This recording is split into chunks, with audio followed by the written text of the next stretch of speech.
सर्वशक्तिमान परमेश्वर यहोवा का धन्यवाद कि जीवित परमेश्वर एक और दिन हमारी जिंदगी में जोड़ दिया। हम इस लायक तो नहीं कि खुदा की हजूरी में आए, परंतु उसके उस अनुग्रह के वसीले से जो हर दिन हर तड़के वो अपने लोगों पर नया करता है, और आज भी उसके उस नए अनुग्रह के वसीले से मैं और आप सर्वशक्तिमान परमेश्वर के इस दिन को देख पाए हैं। आइए आज के प्रतिदिन के आत्मिक मन्ना पर मनन करें। पहला इतिहास 29 अध्याय और उसकी 12 आयत। धन और महिमा तेरी ओर से मिलती है और तू सबों के ऊपर प्रभुता करता है। सामर्थ और पराक्रम तेरे ही हाथ में है, और सब लोगों को बढ़ाना और बल देना तेरे हाथ में है। सर्वशक्तिमान परमेश्वर का कलाम जिस समय हमारे लिए है। आज हम बहुत सी ऐसी कई परेशानियों में हैं जिसे आमतौर पर हम देखते हैं एक फाइनेंस को लेकर या धन की कमी को लेकर। सर्वशक्तिमान परमेश्वर का ये जीवित कलाम जब आज सुबह में और आप सुन रहे हैं, और मैं यकीनन कहता हूं कि जब हम इस वचन पर विश्वास करते हैं तो परमेश्वर हमारे लिए उस धन के स्रोतों को खोल सकता है। इसलिए इस वचन को जब हम गंभीरता से लेते हैं आज सुबह के समय कि धन और महिमा तेरी ओर से मिलती है, हम जानते हैं कि दाऊद के विषय में या अब्राहम के विषय में और ऐसे बहुत खुदा के उन चुने हुए लोगों के विषय में जिन्हें परमेश्वर ने फलवंत रखा। अब्राहम हमारे पास एक उदाहरण है जिससे परमेश्वर की आवाज को सुना, जिसने परमेश्वर की आवाज को सुनकर उसके साथ चलना जरूरी समझा, और ये कारण है कि परमेश्वर ने उसे उस जगह और स्थान पर आशीषित किया, क्योंकि वो सर्वशक्तिमान परमेश्वर की आवाज को सुन रहा था। वो परमेश्वर की आवाज को सुनता हुआ परमेश्वर की हजूरी में अपने समय को देता हुआ वो परमेश्वर के चरणों में आकर उसकी आज्ञा के अनुसार चल रहा था। और ये कारण है कि परमेश्वर ने उसे धन संपत्ति में अव्वल रखा, और परमेश्वर ने अपनी महिमा को उसके जीवन में निरंतर करके दिखाया, क्योंकि अब्राहम जानता था कि मैं उस परमेश्वर के बिना अधूरा हूं, जिसकी आवाज को सुनकर वो परमेश्वर की साथ साथ चलता रहा। मेरे अजीज, आज हम कितना प्रभु की आवाज को सुनते हैं।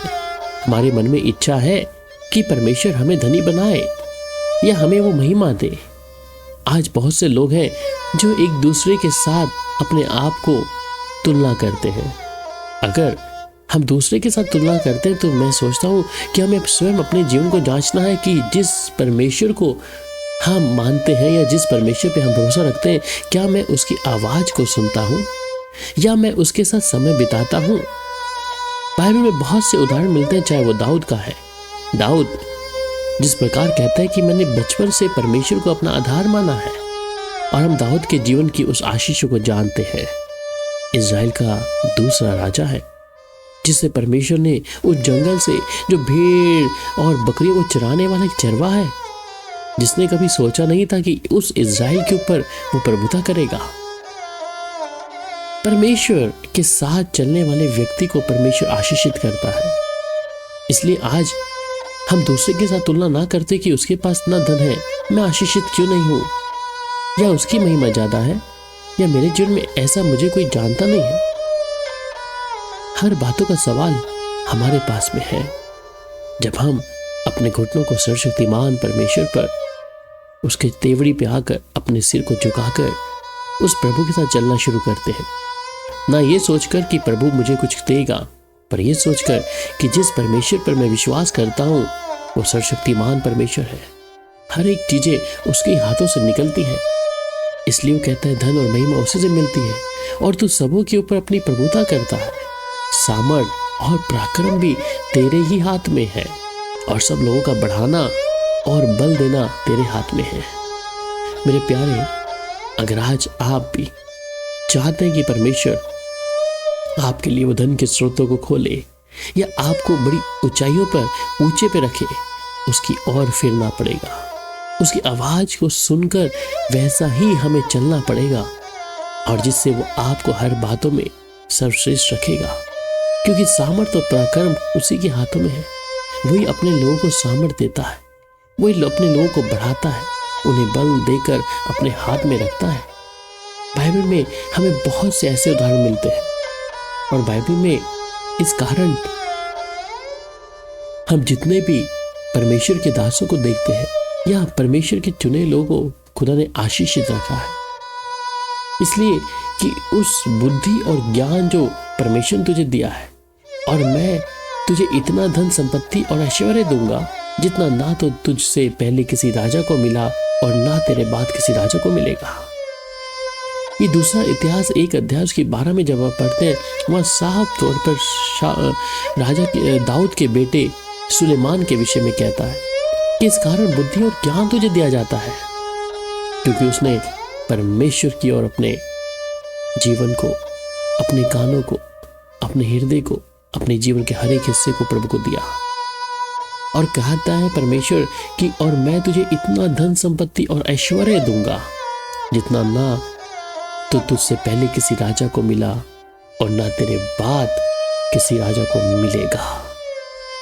सुलेमान, दाऊद का बेटा, हम उसके विषय में बहुत अच्छे से जानते हैं परमेश्वर किस प्रकार उसको आशीषित किया धन संपत्ति और बुद्धि और ज्ञान में। इसलिए मेरे अजीज, अपने मन को खेदित ना करें।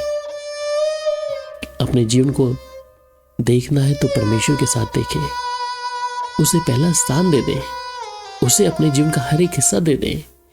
जब आप अपने जीवन को सर्वशक्तिमान प्रभु के हाथ में सौंपेंगे, अवश्य है वो आपको समय पर धन और महिमा और अपना पराक्रम आपके जीवन में निरंतर और आप लोगों को बढ़ाएगा, जिससे आप बलवंत और शक्तिशाली हो जाएंगे।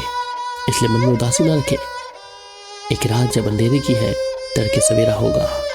आपके कर्ज, आपके जीवन की हर एक जरूरतें, जब आप इस वचन पर मनन कर रहे हैं, और मैं विश्वास करता हूं परमेश्वर आपके जीवन में आज से ही, जी हाँ अभी से ही, जब आज आप इस सुबह के समय इस वचन को अपने हृदय में रख छोड़ा है, मैं इस बात की प्रोफेटिक वर्ड को मैं आपके लिए इसी समय रिलीज करता हूं कि परमेश्वर आपकी हर एक मनो इच्छा को पूरा करे। आइए, अगर आप सहमत हैं इस वचन के साथ में, तो हम एक मन होकर प्रार्थना करें। सर्वशक्तिमान परमेश्वर यहोवा, हम आपका धन्यवाद करते हैं आज इस समय प्रभु, जब पहला इतिहास 29 उसकी 12 में कहता है कि धन और महिमा तेरी ओर से मिलता है। जी हाँ प्रभु, हम आपका धन्यवाद करते हैं क्योंकि आप राजाओं के राजा हैं। हर एक चीजें प्रभु आपके ही हाथों से निकलती है, क्योंकि आप हमारे खुदा हैं और आप हमारी भली भांति वस्तुओं को जो आवश्यकता है उसे समय पर प्रभु मुहैया कराते हैं। आज मैं प्रभु हम सब के लिए प्रभु जिस वचन पर मनन किया है, आज ही अपने लोगों के लिए आप इनके भंडारों को भर दें प्रभु जी। इनके खत्ते जो खाली हैं प्रभु इसी समय भर जाएं प्रभु, उस अनगिनत धन से प्रभु। फिलिपियो 4 में जो परमेश्वर का कलाम कहता है कि परमेश्वर तुम्हारी हर कमी घटी को पूरा करेगा उस असीम धन के द्वारा जो प्रभु यीशु मसीह में है। इसी समय प्रभु, जब आपने सुलेमान को भी कहा कि तूने बुद्धि और ज्ञान तुझे दिया जाता है, और मैं तुझे इतना धन संपत्ति ऐश्वर्य दूंगा जितना ना तुझसे पहले किसी राजा को मिला और ना तेरे बाद किसी राजा को मिलेगा। प्रभु सच में तू दयालु है प्रभु। मैं इस समय एक एक प्रिय भाई बहनों को प्रभु, जब इस वचन पे मनन किया है प्रभु, तेरे दास होने के नाते प्रभु मैं घोषणा करता हूँ, इनके लिए बंद दरवाजे खुल जाए। उस धन की जो वर्षा है प्रभु, आज और अभी ही से ये लोग अपने परिवार में देखें प्रभु, घरों में देखें। इसका मतलब ये नहीं कि धन के ऊपर ही मन लगाएं, परंतु सर्वश्रेष्ठ स्थान जो तुझे देना है प्रभु वो अपने जीवन में दे प्रभु। जिसे दाऊद हर चीजों में प्रभु आशीषित था, परंतु वो आपके साथ लीन था, आपके वचन को मानता था, आज्ञा में था। उसी प्रकार ये लोग भी प्रभु तेरे वचन को माने प्रभु। आज सुबह के समय आपने हमारे जीवन में इस फलवंत वचन को दिया प्रभु, आशीष किया। हम धन्यवाद करते हैं प्रभु यीशु के मधुर नाम में, आमीन।